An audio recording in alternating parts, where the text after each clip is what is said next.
Hey guys, today we are going to start Unit 5, which is all about trig identities. And we all have seen a few of these before, but you will have that formula chart that you hopefully grabbed on Friday. And the first thing we're going to start with is talking about the first 3 sections of that formula chart and kind of why the identities work and what to do with the identities. So today we're going to just ask ourselves, how do I use trigonometric identities to transform expressions? Okay, let's begin.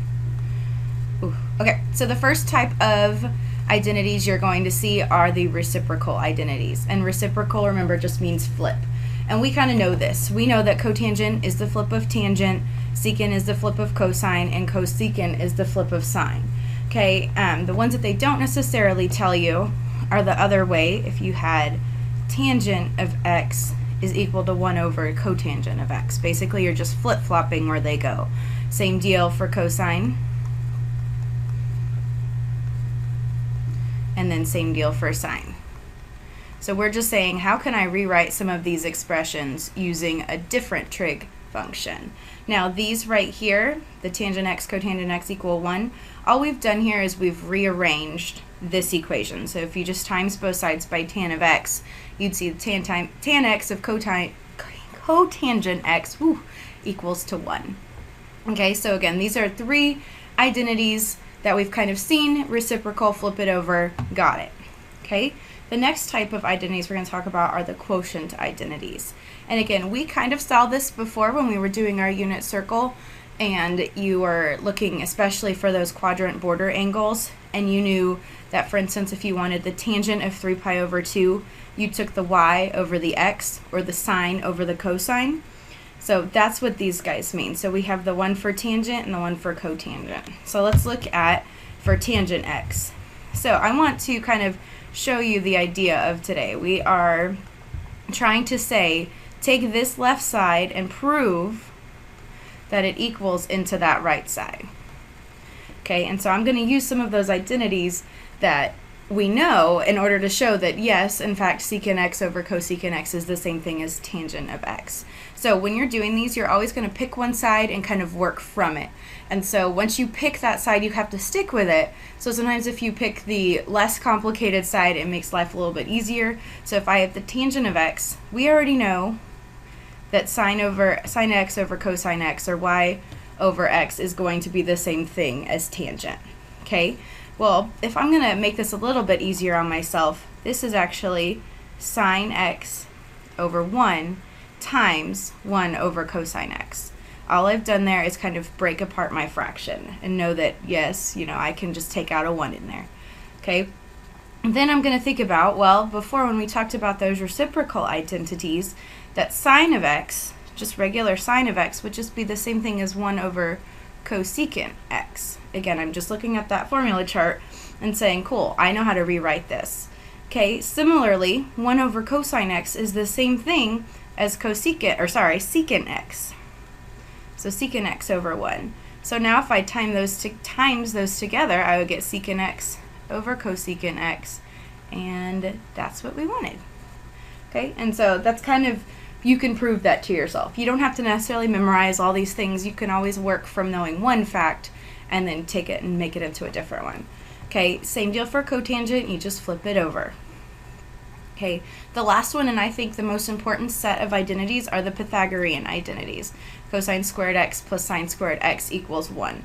And I think this is really important to kind of prove why this works, because it is something that you're going to see over and over again.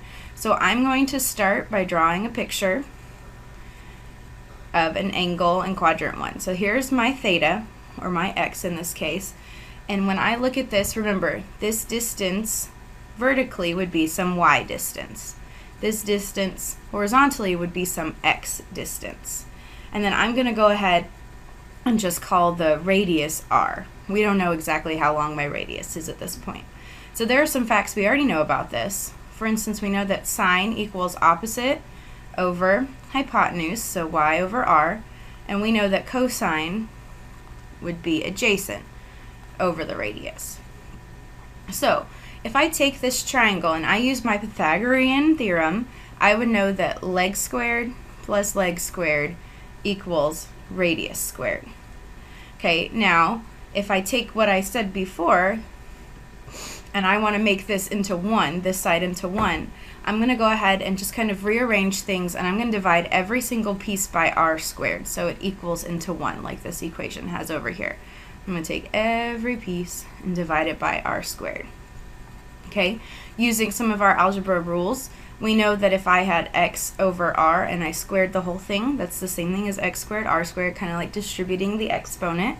Same deal here, y over r all squared, and r squared divided by r squared is just 1.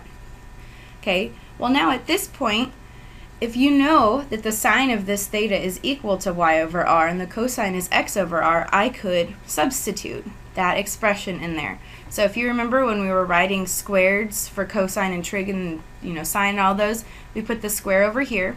That's saying the whole expression needs to be squared, not just the argument or not just the angle. Y over r is then the same thing as sine squared theta equals 1. And that's my identity. Okay? If you remember this one, that cosine squared plus sine squared equals 1, you can derive the other ones right off the top of that. So this first one, if I want to have this guy turn into 1 in the beginning, so that was the first one. Let's call it. So then the second one here, in order to get number 2, I'm going to take my first identity, the one we know, and I'm going to divide every single piece by cosine squared theta. I am missing an s. I am just rearranging, kind of reorganizing things the way I want them. Cosine squared over cosine squared is going to give you 1. We saw from our quotient identities that sine over cosine is the same thing as tangent, and since they're both squared, we'll just make it tangent squared. And 1 over cosine is just secant. So that's where your second identity comes from. Okay, and again, I never memorized these second two. I just know how to divide the first one by whichever one. So in order to get the second one, we divided by cosine. In order to get the third one, I'm going to take my original,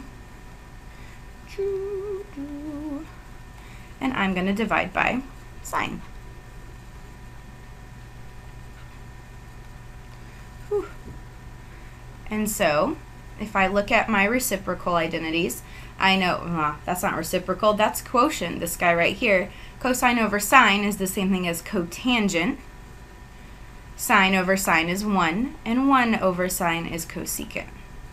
So we just derived all 3 of our Pythagorean identities just knowing about a triangle, a right triangle that had lengths of x and r. Okay, so those are the ideas behind this. Now let's go ahead and apply these. This is kind of considered like a proof, but we're going to consider it a transformation today. And the big goal here is I'm trying to make this left side look like this right side. And for the most part, the left side is going to look a lot more tricky than the right side, but we're going to just take our rules, take our identities, and see if I can make it look the same.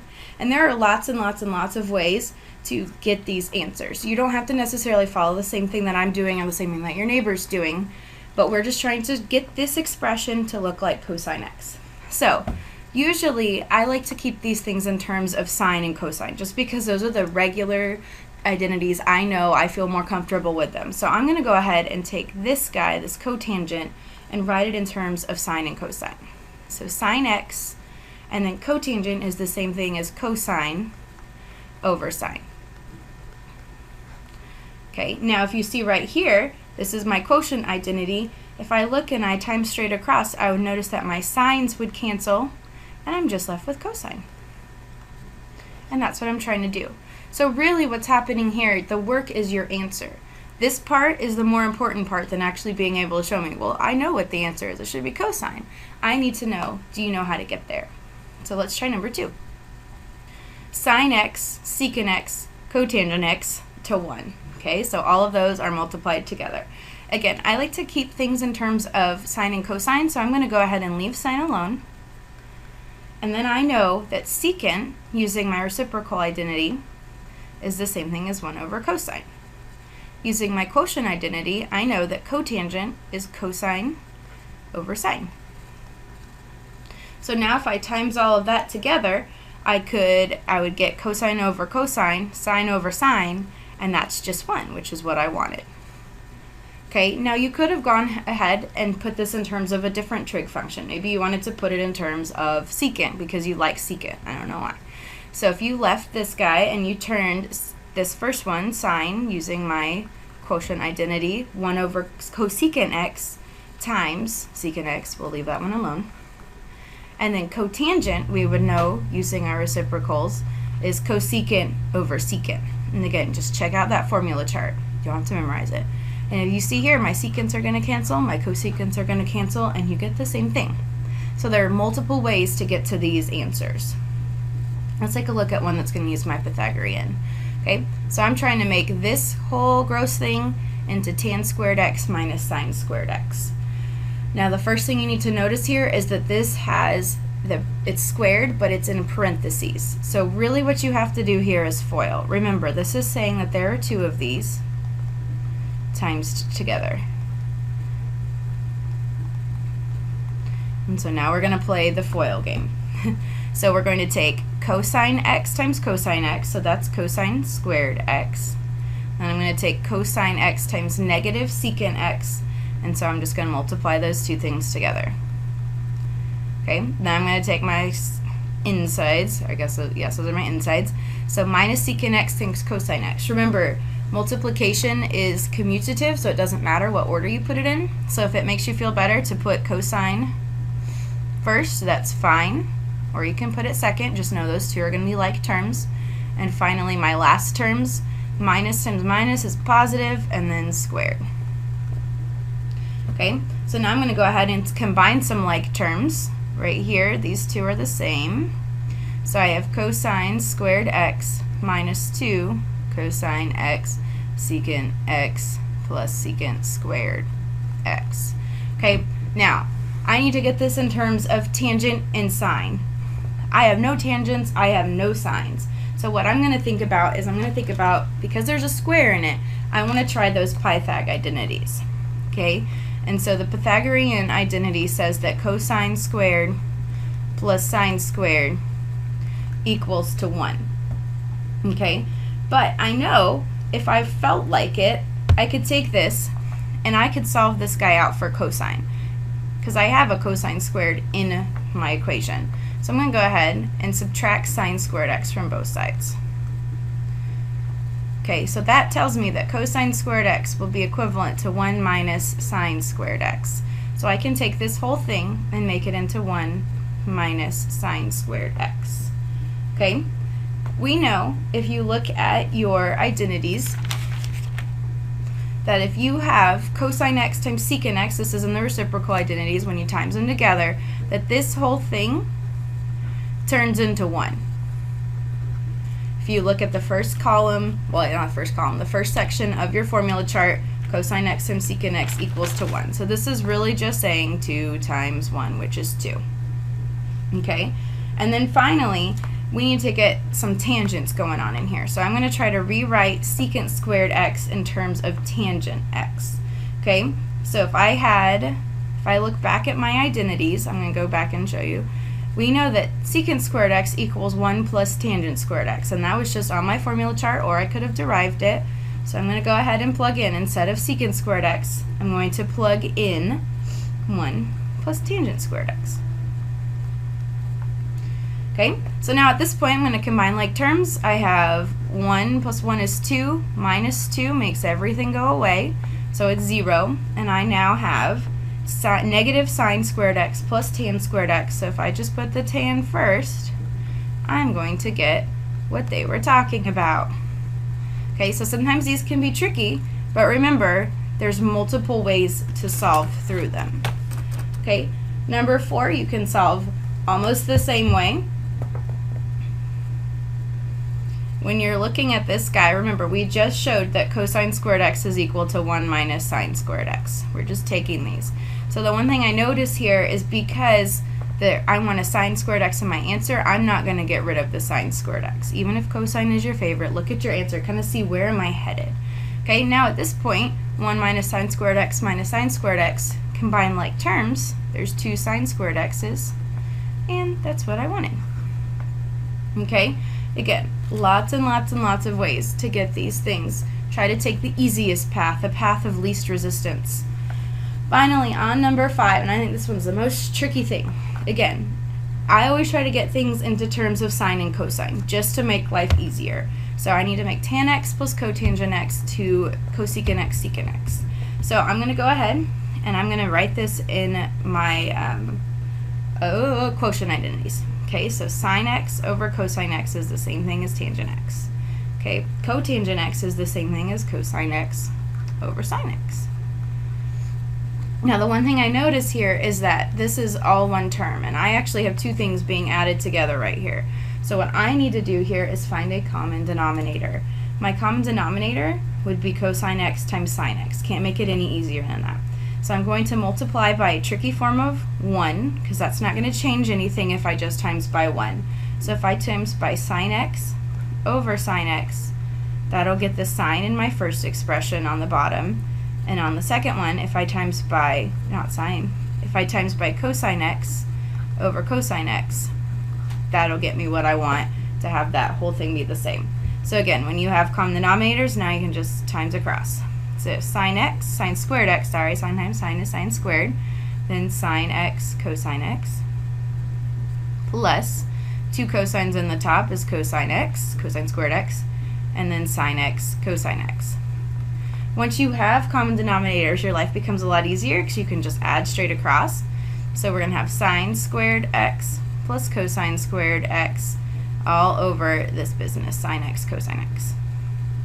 Now the good news is that this is an identity. This is a Pythagorean identity. Sine squared plus cosine squared equals 1. And then we have it all over sine x cosine x.